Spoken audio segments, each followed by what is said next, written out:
The New Orleans Pelicans grabbed a big win over the Memphis Grizzlies on opening night, but there's still things to work on, like turnovers. But the good news is things aren't as bad as they seem, and any problems are relatively easy to fix. Let's break it all down in today's episode of Locked On Pelicans. Let's go.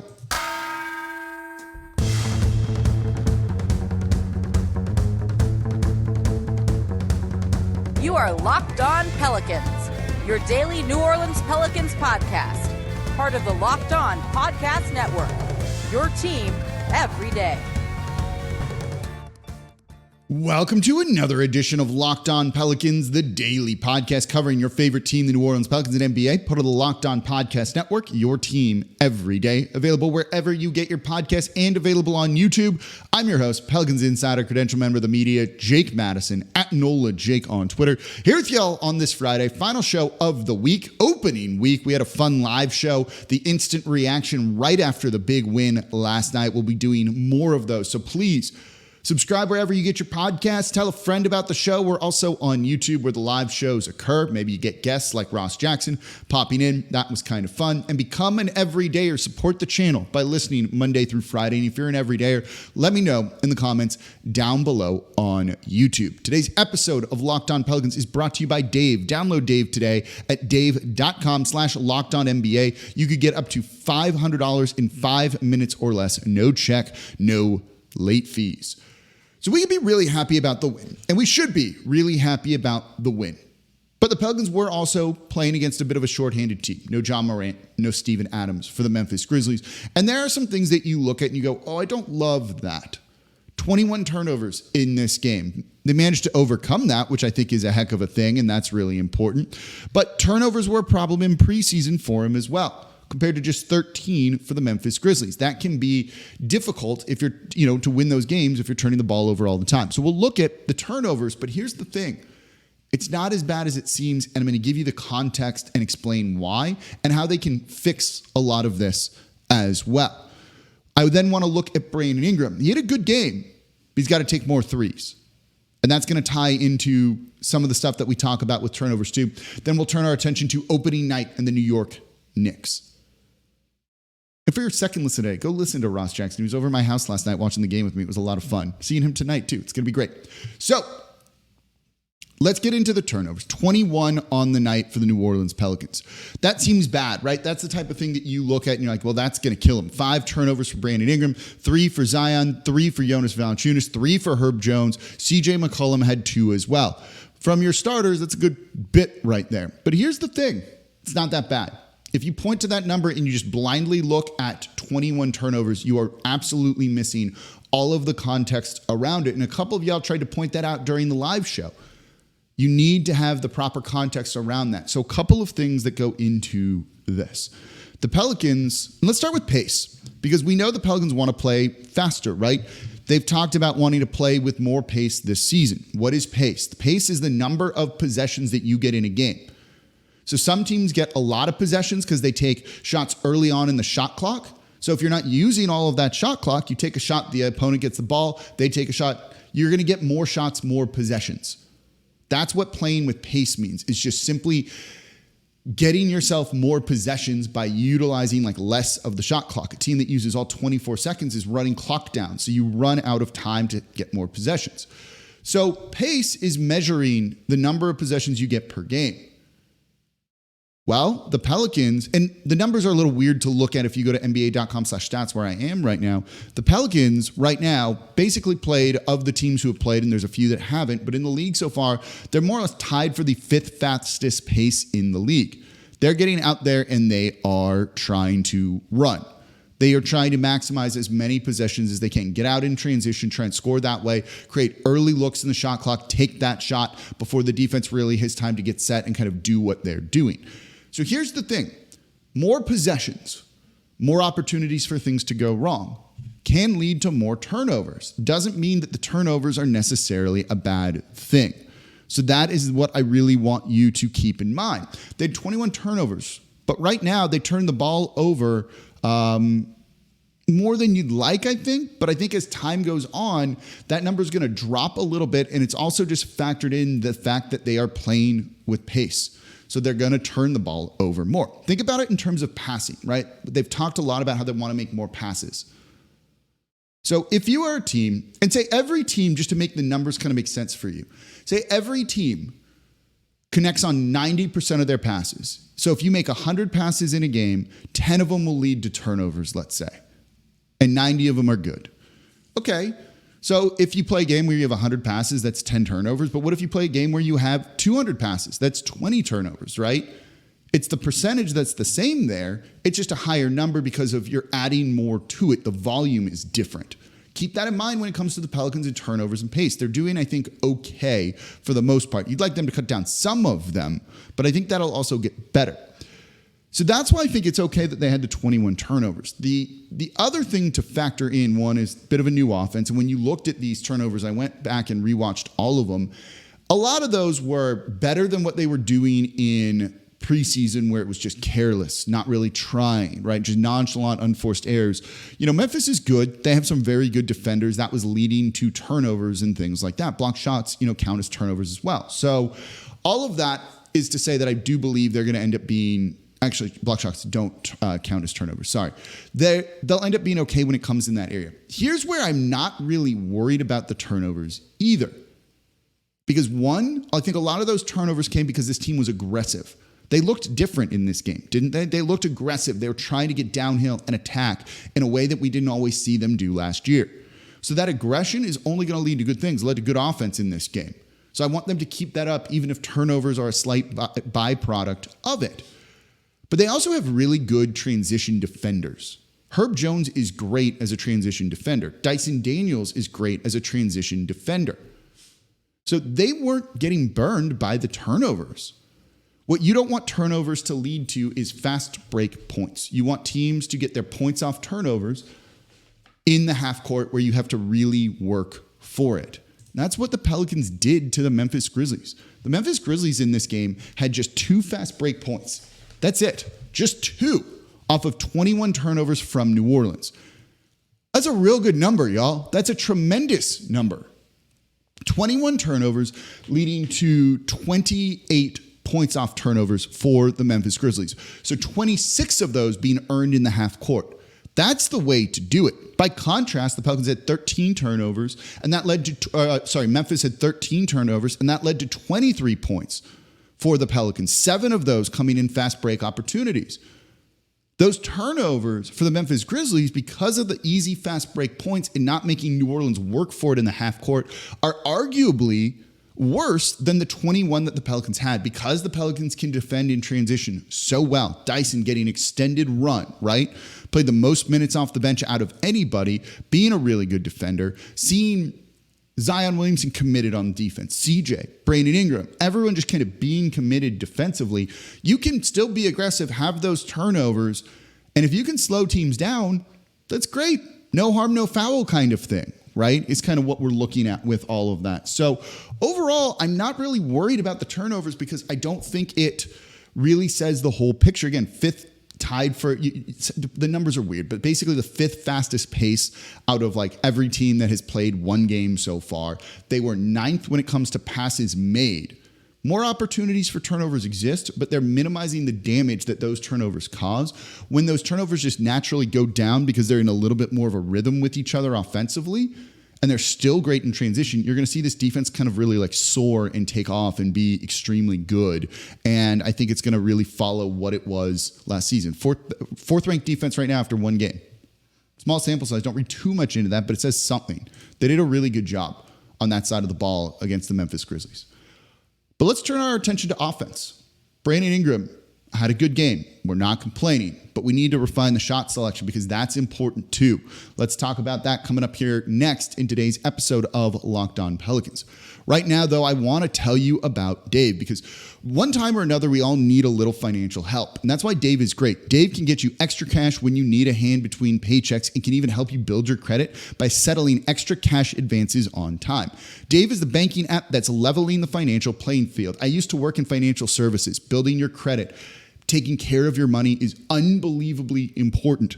And when you download Dave, you can get up to $500 in 5 minutes or less, no credit check, no late fees. It's all part of Dave's extra cash account. Advance the money you need with no interest and then settle up later. So if you need to buy groceries, fill up your tank, get your car repaired, pay a bill that's outstanding, You don't need to wait for your next paycheck because Dave can help you. You can even build credit when you settle up on time. And millions of people have already downloaded the Dave app to make their finances easier. So if you're in a pinch, get the help you need by downloading Dave. Download Dave today at dave.com/lockedonnba. That's dave.com/lockedonnba. You can get up to $500 in 5 minutes or less. No credit check, no late fees. Download the Dave app now or go to dave.com/lockedonnba. For terms and conditions, go to dave.com/legal. Eligibility criteria and instant transfer fees apply. Banking services provided by Evolve, member FDIC.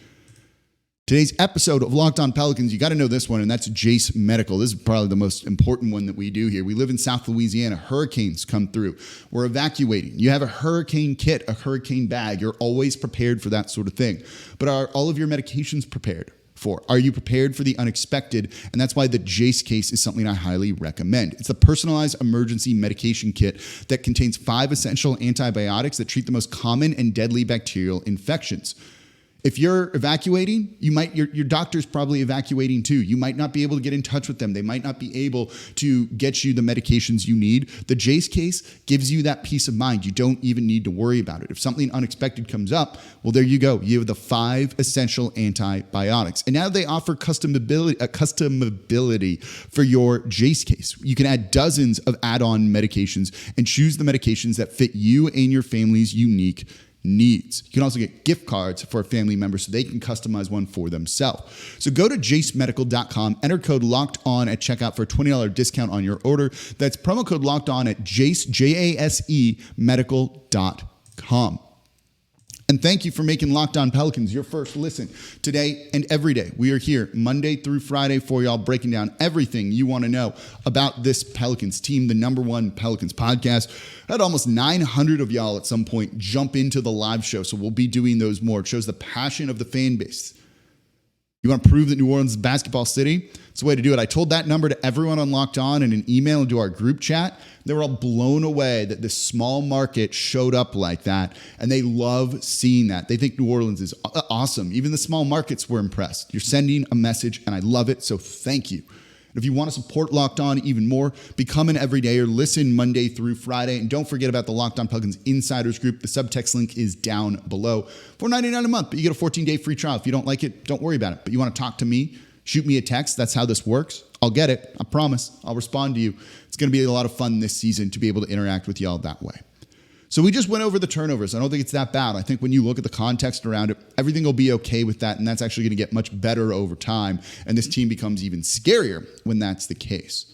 Another area, though, that I think you could look at and maybe worry about just a little bit is the three-point shooting. It was good, right? It was good. That was the highlight of the live show that I did, right? The big takeaway was, whoa, they shot the three ball well. 44%, 14 of 32. Okay, we can live with that. Like, we can live with those numbers, right? But I think those attempts can be even higher. And there's 1 and 2 ways to really make that happen. And if the Pelicans do that, I think that's where you start to get really excited. Last season, they took 30 attempts per game. That was 29th in the league. You know, they took, I think it was 32. So they weren't taking significantly more. The difference was they just had guys hitting the shots, right? Can you always rely on Matt Ryan? I hope so. But are you going to be able to? I'm not entirely sure, given that he's on a 2-way, right? And that's not a knock on him. It's just kind of the truth of the situation. Are you always going to get 6 of 11 shooting from 3 from CJ McCollum? Maybe not, but I do like the fact that he was launching those threes, but there's still room to improve and add more threes. And when we're trying to find that here, it starts, I believe, with Brandon Ingram, who took 3 and went 0 for 3 in them. But there's room to change that shot selection a little bit. There was one play, I think it was in the third quarter, where he drives down, Zion's driving, BI's open on the three-point line, Zion kicks the ball out to him, and instead of stepping in and taking the 3, BI goes a couple of steps into a mid-range and literally runs into, was it Desmond Bane, I think, and then has to launch a contested mid-range jumper. BI did the closing out for Desmond Bane. I don't know why he did this. The clip is on Twitter if you really look for it, where he gets the ball on the three-point line. Just shoot it right there, my man. Just launch that three. Step into it. Launch that three with confidence. Don't take 4 or 5 steps forward and now take a mid-range jumper that's contested instead of taking a wide-open three-point look. Brandon Ingram shot relatively poorly in last night's game, 38.9%. If you get him taking, that's because mid-rangers aren't the most efficient shot. I can actually pull up some numbers on this and kind of show you what it comes to with all that. He is an abnormally good mid-range shooter. Do not get me wrong on that. I don't hate when he takes mid-range jumpers when those are available, right? But from 10 to 16 feet, this season, he shot 40% on him. That's not great. When he shot in 3 to 10 feet, so closer, in last night's game, 66. Those are the numbers you want to see. For his career on 10 to 16 feet, he shoots 44.2%. From 16 feet to the three-point line, he shoots 43.4%. For his career as a three-point shooter, it's 36%. That 36% compared to 43%, right? 7% difference, except one is worth 50% more. You should be shooting more threes as opposed to taking these mid-rangers, let alone when they're contested. Or try and get to the restricted area. He struggled with that in this game, partially because of Jaren Jackson Jr. and the Memphis Grizzlies defense. But for his career in the restricted area, he makes 2 out of every 3 shots. 66.7%, right? That's where the efficiency is. That's what we want to see from him. There might be nights when you can't rely on Matt Ryan, or Herb Jones isn't having that kind of night, or CJ's not having that kind of night. That's where it's got to be on Brandon Ingram to eliminate not all of the mid-range jumpers, but some of the mid-range jumpers and refine that shot selection. That's going to supercharge this Pelicans offense. If he'd taken that 3 and made that, it's kind of a different situation. Build some confidence. Do more of that. One thing I'd like to see in them do, going forward is manufacture more three-pointers for Herb Jones too. He's shooting the ball well with confidence that you can see the work that he's put in the offseason, in the summer. He shot 2 out of 3 against the Memphis Grizzlies. I want to see more of that, right? We don't need to see Kyra Lewis Jr. taking 2 3-pointers, missing both of them. Give those two shots to Herb Jones. Could he have gone 3 of 5? 4 of 5, something like that in the game against Memphis. And if you do that, you can see how this significantly gets better. One thing I talked about, if you're an everydayer, and I've mentioned repeatedly, was that, you can, if you added 3 points to the Pelicans offense last season, they go from one of the worst offenses to top 10 right away. You've got to kind of work with that. It's not as simply as, well, take 1 more 3 per game. That's a pace thing, right? If you don't have the possession, you can't do it. So you've got to kind of turn a couple of possessions that are mid-rangers into 3-point shots. You make that 2. Okay, let's turn that into a 3 now. That's 1 point. You do that 3 times, it's 3 points. That's how that offense jumps. Brandon Ingram can do that. Herb Jones can do that. And I think you'll see more. They want Brandon Ingram taking like 6+ threes per game. You got to take those wide open ones that you're getting. He should have, that shot against Desmond Bane went in that I'm talking about. But if it doesn't, how does that affect things? And that's where I think you really got to look at when it comes to this Pelicans team. And those are the kind of things that worry me just slightly. I don't know if we're always going to get 14 of 32 from 3, 44%. So you need your players taking the right kind of shots. That's going to be one of the biggest things that they can do. Okay, coming up, let's preview the home opener. New York Knicks, they lost to the Boston Celtics the other night. You can see where they are kind of in trouble and damage can be done to them and how the Pelicans can kind of go out and win this game. I also want to talk a little bit about extra coverage and things that you might see on Locked On Pelicans here. So it's going to be a lot of fun. I'm excited. That's all coming up here next in today's episode of Locked On Pelicans.